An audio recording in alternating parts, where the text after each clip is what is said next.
नमस्कार बंधुरा सोमा किचेने सबाइके स्वागत।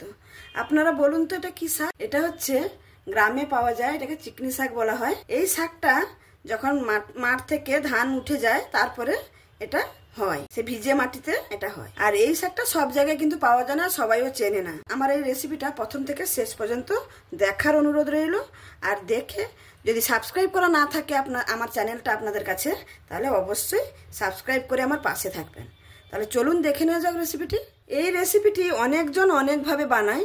আমি এখানে আমরা যেরকম করে বানাই সেরকম বানিয়ে দেখাচ্ছি। প্রথমে একটা মিক্সারের জার নিয়েছি, আর জারের মধ্যে এই শাকগুলো দিয়ে আমি একটু পেস্ট করে নেব। একদম যে মিহি পেস্ট করতে হবে সেরকম কোনো কথা নেই। আর এখানে কিন্তু জল ব্যবহার করবেন না, এমনি পেস্ট করে আনবেন। এখানে দেখুন আমি সুন্দরভাবে পেস্ট করে নিয়েছি শাকগুলোকে। এবার এটাকে সাইডে রেখে আমি রেসিপিটা শুরু করছি। তাহলে আমি এখানে গ্যাসের মধ্যে একটা কড়া বসিয়ে নিয়েছি। এবার আমি এখানে পরিমাণ মতো একটু তেল দিয়ে দেব। এই রান্নাটা কিন্তু সম্পূর্ণটা সরষে তেলে করলে খুবই ভালো হয়, আর আপনারা চাইলে সাদা তেলেও করতে পারেন। তেলটা এখানে গরম হয়ে গেছে। আমি এখানে সামান্য পরিমাণ একটু জিরে ফোড়নে দিয়ে দেব। তার সঙ্গে দিয়ে দেব 3টা কাঁচা লঙ্কা, আর তার সঙ্গে দিয়ে দেব পেঁয়াজ কুচি আর টমেটো কুচি।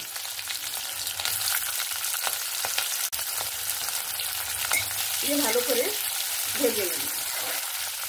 পেঁয়াজটা এখানে হালকা করে ভেজে নিয়েছি, বেশি কিন্তু লাল করে ভাজার কোনো দরকার নেই। এরকম থাকলে আরও খেতে ভালো লাগবে রেসিপিটা। এবার আমি এখানে দিয়ে দেব হলুদ আর লবণ মাখানো চিংড়ি মাছ।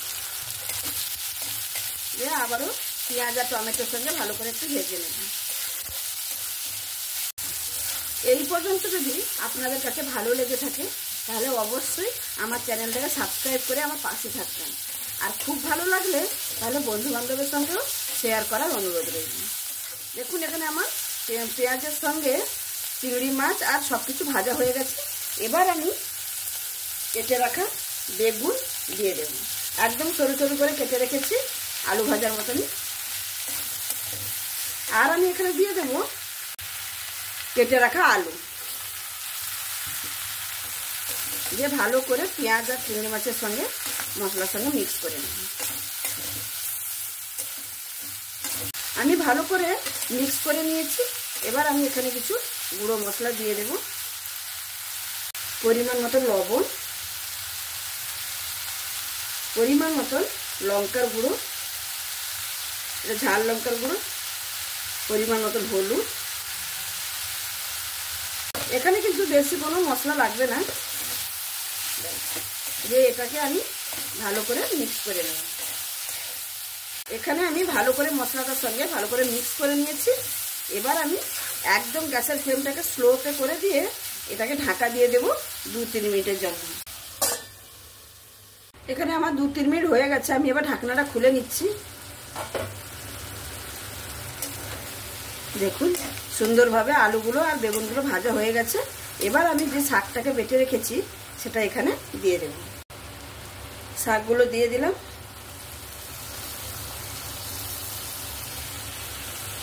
দিয়ে আলু বেগুনের সঙ্গে ভালো করে মিক্স করে নেব। এই শাকটা কিন্তু এমনি কেটেও ছোট ছোট করে কেটেও রান্না করা যায়। এটা গ্রাম থেকে এসছে, আর একটু আমার কাছে মনে হচ্ছিল তার ডাঁটাগুলো একটু শক্ত হয়ে গেছে, সেই জন্য আমি এটাকে এরকম পেস্ট করে নিয়েছি। আপনারা চাইলে কেটেও রান্না করতে পারেন। ভালো করে মিক্স করে নিয়েছি। এবার ওই মিক্সিং জারে যে শাকগুলো লেগে আছে সেগুলো আমি দিয়ে দেব। এবার সব কিছুর সঙ্গে ভালো করে আমি মিক্স করে নিয়েছি। ভালো করে মিক্স করে নিয়ে এবার আমি ঢাকা দিয়ে দেব 5-7 মিনিটের মতন। এরকম ঢাকা দিয়ে দিয়ে আমি আলুটাকে আর বেগুনটাকে ভালো করে সেদ্ধ করে নেব। এবার আমি ঢাকনাটা খুলে নেব। দিয়ে আবারও আমি নাড়াচাড়া করে নেব। আর আলুগুলো সেদ্ধ হয়েছে কিনা একবার চেক করে নেব। দেখুন আলুগুলো সুন্দর সেদ্ধ হয়ে গেছে। এখানে আমি আর ঢাকা দেব না, আমি এরকম করে নাড়াচাড়া করতে করতে একদম সুন্দর করে শুকিয়ে নেব। এই চিকনি শাকের রেসিপিটা যদি আপনাদের কাছে ভালো লেগে থাকে তাহলে অবশ্যই সাবস্ক্রাইব করে আমার পাশে থাকবেন। আর এটা খেতে এত সুন্দর লাগে, গরম ভাতের সঙ্গে থাকলে শুধু একটা তরকারি দিয়েই ভাত খাওয়া কিন্তু হয়ে যাবে। আপনারা যদি পান তাহলে অবশ্যই একবার এরকম বানিয়ে দেখতে পারেন। এখানে আমি ঢাকনাটা খোলার পর এখানে 5-7 মিনিটের মতন আমি এরকম অনবরত নাড়াচাড়া করে নিয়ে এরকম শুকনো করে নিয়েছি। আমার রান্নাটা প্রায় শেষ। দেখতেই পাচ্ছেন কড়াতে এরকম লেগে লেগে আসছে, তখনই বুঝে নিতে হবে এই শাকের এই রেসিপিটা হয়ে এসছে।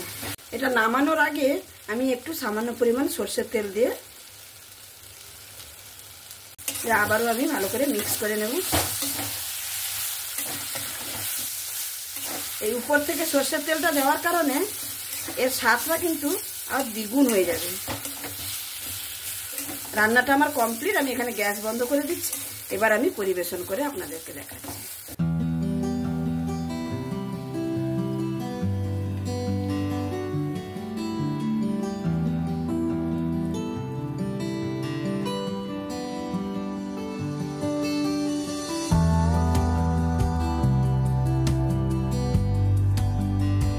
তাহলে বন্ধুরা দেখতেই পেলেন আমি এখানে এই চিকনি শাকের চচ্চড়িটা কি করে বানালাম। আর আমি এখানে একটা কাঁচা লঙ্কা আর কাঁচা পেঁয়াজ রেখেছি।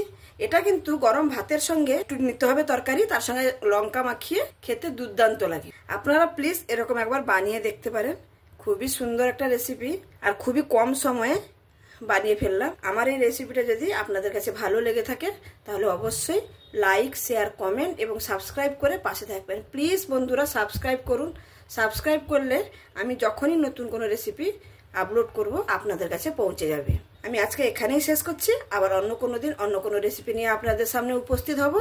ততক্ষণের মতন আপনারা সবাই ভালো থাকবেন, সুস্থ থাকবেন, সাবধানে থাকবেন। ধন্যবাদ।